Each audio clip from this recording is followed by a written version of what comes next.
In the upcoming chapter, in the heart of California, during a sweltering summer night in 1969, something unimaginable unfolded. A group of shadowy figures moved silently through the darkness, their intentions as sinister as they were unclear.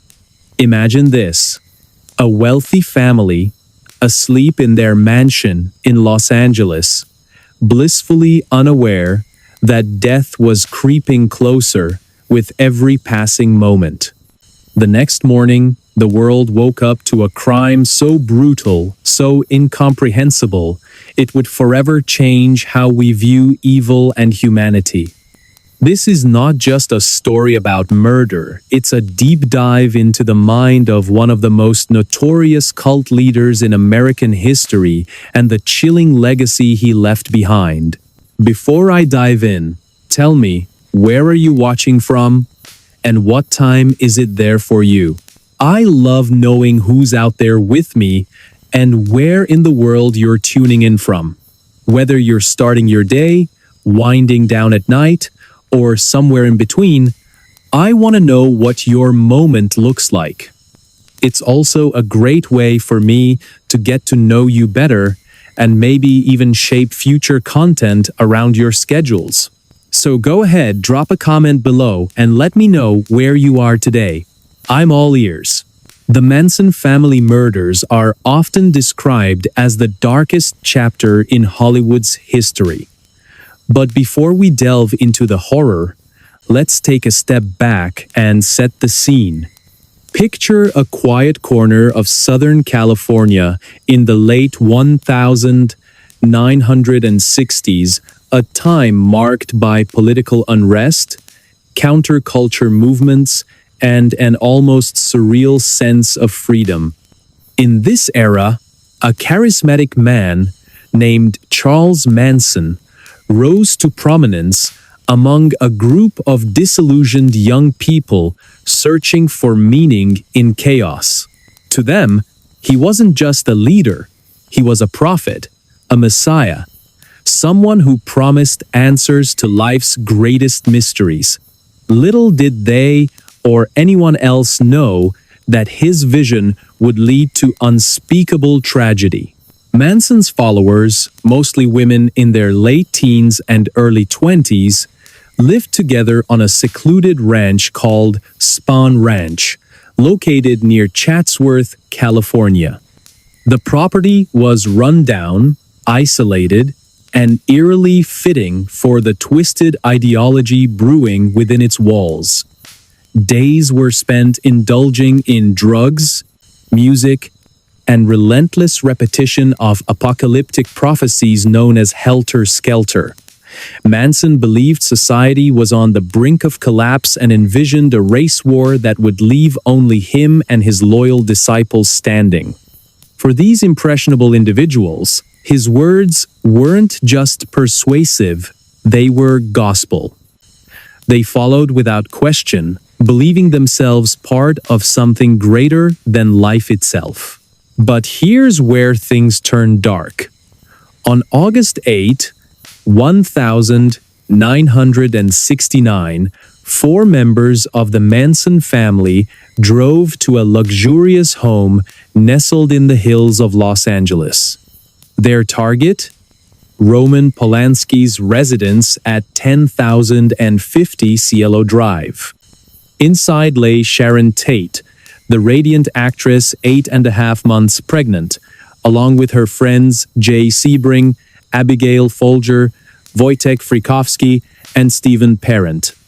What happened next shocked the nation and continues to haunt us decades later.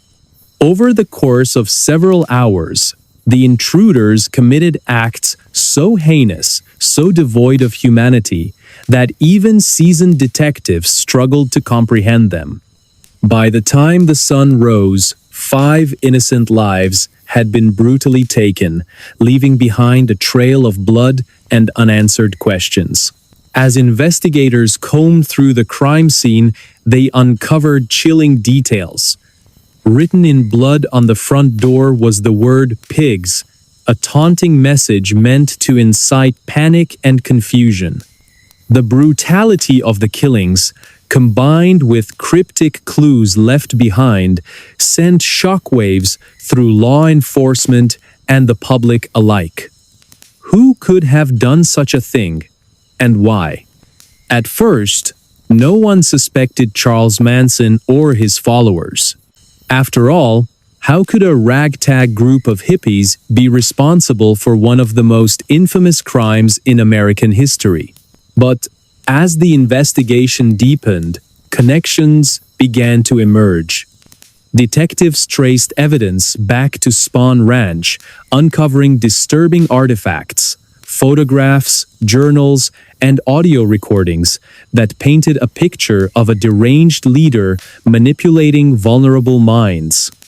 Manson himself became increasingly erratic, spouting bizarre theories and encouraging violence against those he deemed enemies of his twisted utopia. His influence over the family was absolute, built on fear, dependency, and a warped sense of loyalty. When asked why he targeted specific victims, Manson simply replied, "Because they represented purity and innocence, qualities I wanted to destroy." Fast forward to the present day, and the case remains a subject of fascination and debate. Advances in forensic science and psychology have shed new light on Manson's methods, revealing patterns that might have gone unnoticed during the original investigation. For instance, modern psychologists now recognize the power dynamics at play within cults, emphasizing how charismatic leaders exploit emotional vulnerabilities to gain control. One study conducted in the mid-2010s identified similarities between Manson's techniques and those used by contemporary cult leaders, suggesting timeless lessons about human susceptibility to manipulation. In recent years, amateur sleuths and professional investigators alike have revisited the case, hoping to uncover hidden truths. Using sophisticated image recognition software, researchers analyzed photographs taken during Manson's incarceration, identifying recurring themes tied to specific locations and dates corresponding to known crimes. These findings suggest Manson may have left deliberate clues intended to mock authorities long after his capture. Was he playing games right up until the end? Some believe so, pointing to letters written while awaiting execution that contained riddles and cryptic messages still unsolved today. Meanwhile, technology has played a pivotal role in reigniting interest in the case. Social media platforms buzz with theories, some credible, others far-fetched, yet all contributing to a global conversation about justice and accountability. Families affected by similar losses gather annually to honor their loved ones, finding solace in shared memories and unwavering determination. As Linda Hayes, sister of a victim, said during a memorial service held near Los Angeles, "We won't stop fighting. We owe it to them to keep searching for answers." Yet, despite progress, fundamental questions remain unanswered. How does someone become capable of such brutality? Can we ever fully understand the depths of depravity exhibited by Manson and his followers? And perhaps most hauntingly, how do we prevent future generations from producing similar monsters?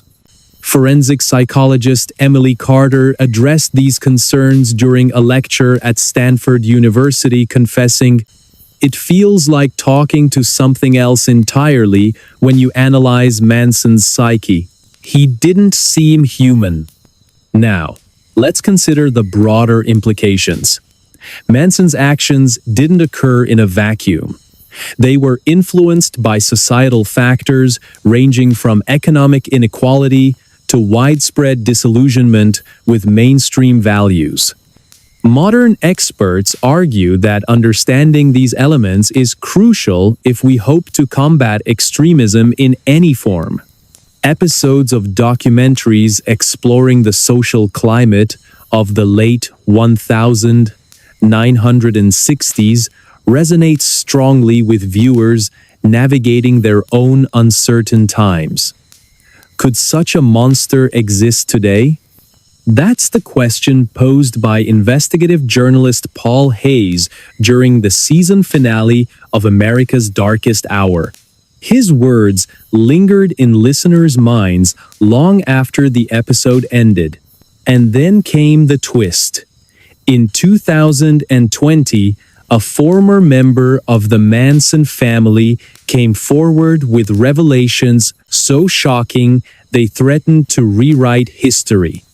Known only as Linda Hayes, she revealed intimate details about life within the group, exposing layers of brainwashing previously unexplored. Drugs, music, and relentless repetition of apocalyptic prophecies created an environment where reality blurred into fantasy. To us, Linda admitted during a televised interview, he wasn't just a man, he was God incarnate. Her testimony provided unprecedented insight into the dynamics of cult psychology, sparking widespread discussions about vulnerability and susceptibility to manipulation. By 2023, advancements in artificial intelligence offered unprecedented opportunities for analyzing large datasets related to the case. A program developed by Brian Carter sifted through thousands of pages of archived material, flagging patterns previously overlooked by human eyes. His findings suggested possible ties between Manson's actions and broader criminal networks operating throughout California during the same period. Are we looking at isolated incidents or part of something larger? Brian asked during a live session, drawing nods of agreement from participants. The atmosphere shifted dramatically as public interest in the case grew once again. Social media platforms buzzed with theories, some credible, others far-fetched, yet all contributing to a global conversation about justice and accountability. Families affected by similar losses gathered annually to honor their loved ones, finding solace in shared memories and unwavering determination. "We won't stop fighting," said Linda Hayes during another memorial service, her voice cracking with emotion, underscoring the personal stakes involved. For every answer uncovered, new mysteries arise. Even now, as we reflect on this harrowing tale, one truth becomes clear. Evil exists in many forms, often hiding in plain sight. But so does resilience. Despite the horrors endured, the people touched by Manson's madness continued to rebuild, finding light in the darkest corners. And perhaps that is the greatest lesson of all, that even in the face of unimaginable pain, humanity finds ways to persevere. So, what do you think? Do you believe Manson acted alone? Or was he part of something bigger? Let me know in the comments below. Your input matters, and it shapes the stories I share next. So go ahead, type it out, and hit send. I'll see you there. R as a comber is not untry kafel of the answers. In the upcoming chapter, in the early 2000s, a young woman drove up to one of the most iconic mansions in the Hollywood Hills. Her heart was pounding as she parked her car and stared at the gate ahead. She wasn't there for an invitation or a meeting. She had come with desperation and hope, clutching a demo CD that she believed could change her life forever. Imagine this. She was about to break into the home of one of the world's biggest musicians. Someone whose name alone could open doors across the music industry.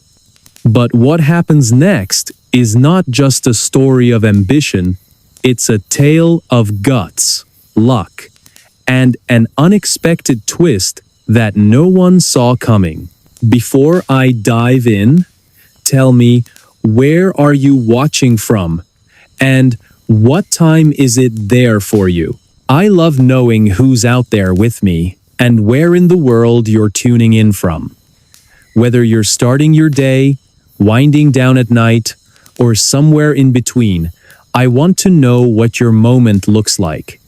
It's also a great way for me to get to know you better and maybe even shape future content around your schedules. So go ahead, drop a comment below and let me know where you are today. I'm all ears. The young woman, let's call her Rose, was a musician trying to make it big in a city known for crushing dreams as much as fulfilling them. Back then, she lived in a tiny apartment on the edge of Los Angeles, struggling to pay rent while balancing odd jobs and writing songs late into the night. Her big dream? To be discovered by someone who could elevate her career overnight. And so, after months of planning, she decided to take a risk, a highly illegal one that might either ruin her life or launch it into stardom. That afternoon, Rose pulled up to the mansion gates, her hands trembling on the steering wheel.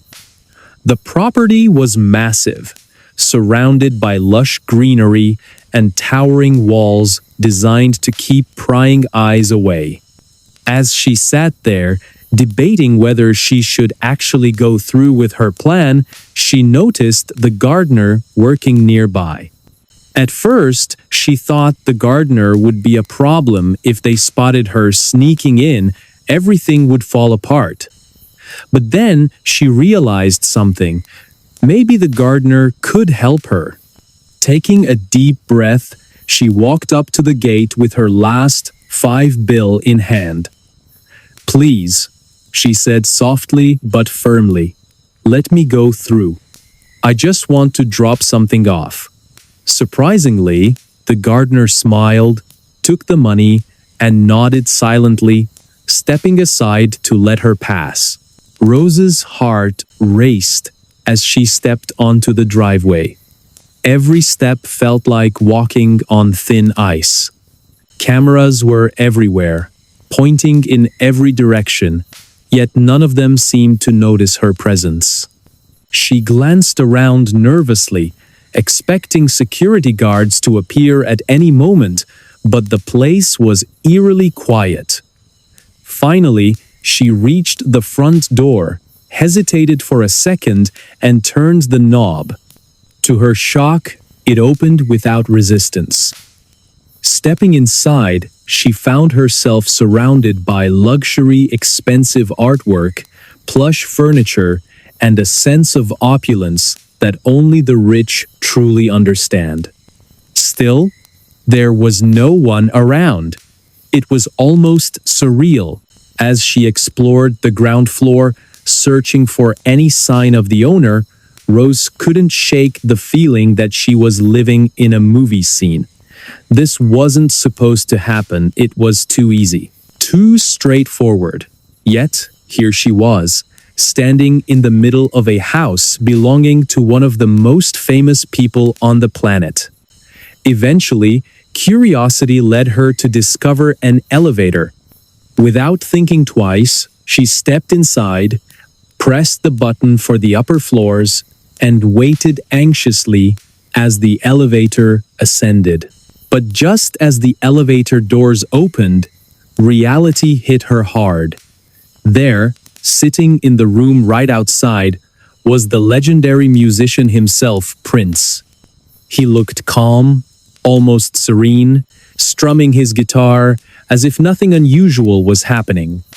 For a brief moment, neither of them moved. Rose stood frozen, staring at the man she idolized, while Prince simply turned his head, raising an eyebrow at this unexpected visitor.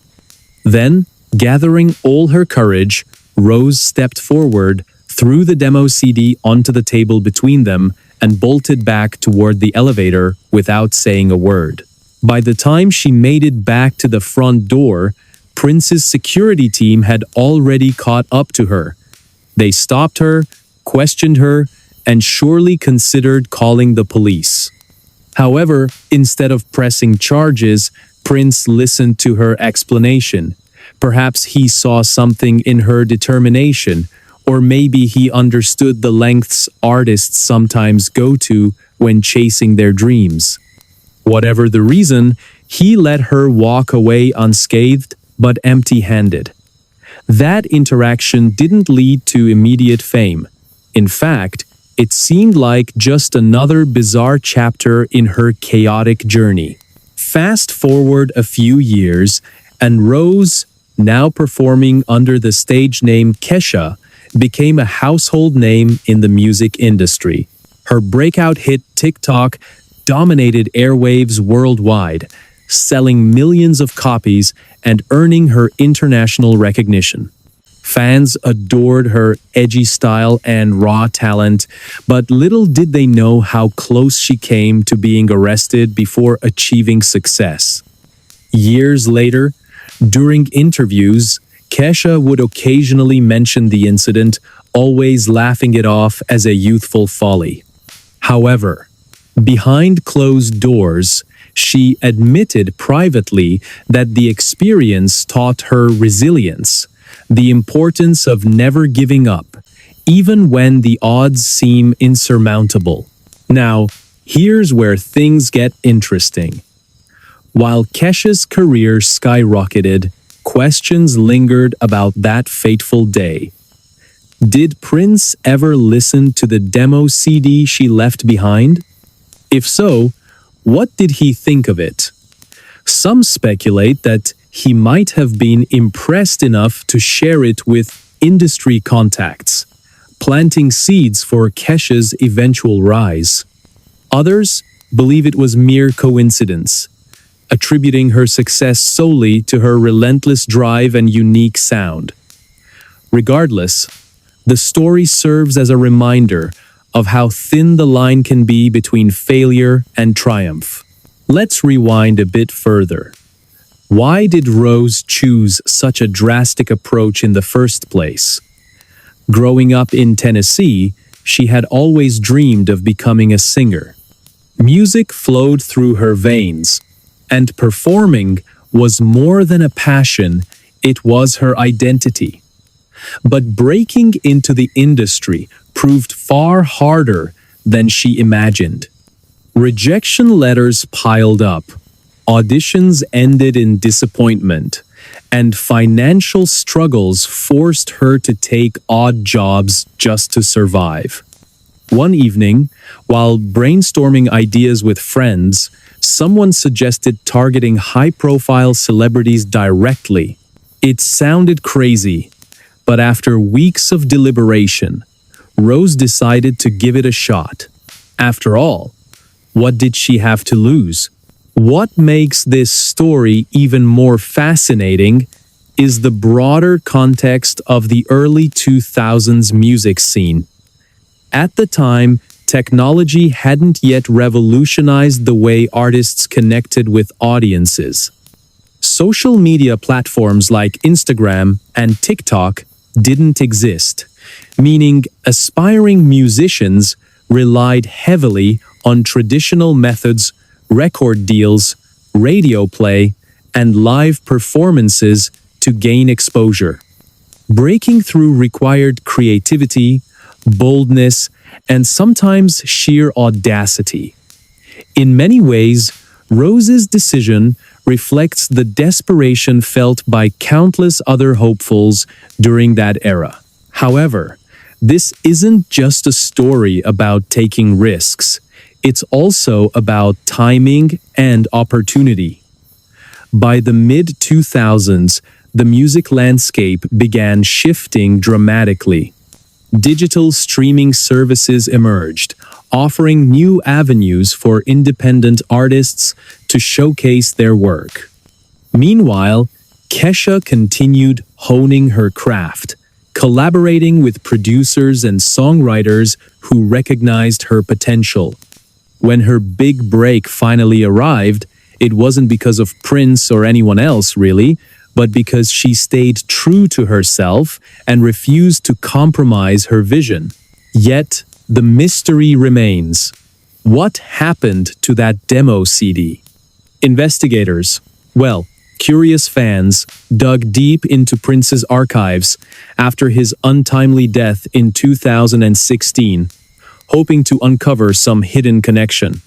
While no definitive evidence surfaced linking the two directly, rumors persist among those close to Prince's inner circle. Some claim he mentioned receiving strange gifts from fans, including a mysterious CD from a young woman. Others dismiss these stories entirely, insisting Prince wouldn't waste time on unknown talents. Still, the possibility lingers, fueling debates within the music community. As we reflect on this incredible story, one thing becomes clear. Life rarely follows a predictable path. Sometimes, success comes from calculated moves, while other times, it stems from reckless gambles.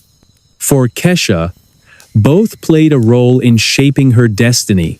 Today, she stands as a symbol of perseverance, reminding us that our wildest dreams often require unconventional steps to become reality. So, what do you think? Was it pure luck that saved Rose that day, or did Prince recognize her potential and decide to let her leave quietly? Let me know in the comments below. Do you believe moments like this define careers, or is it all part of a bigger plan we don't fully understand? Your thoughts matter, and they might inspire future episodes. Don't forget to hit that like button if you enjoyed this story, and consider subscribing for more tales of ambition, mystery, and triumph. Who knows, maybe tomorrow's video will feature someone whose story resonates with yours. Until next time, thanks for joining me on this ride. See you soon.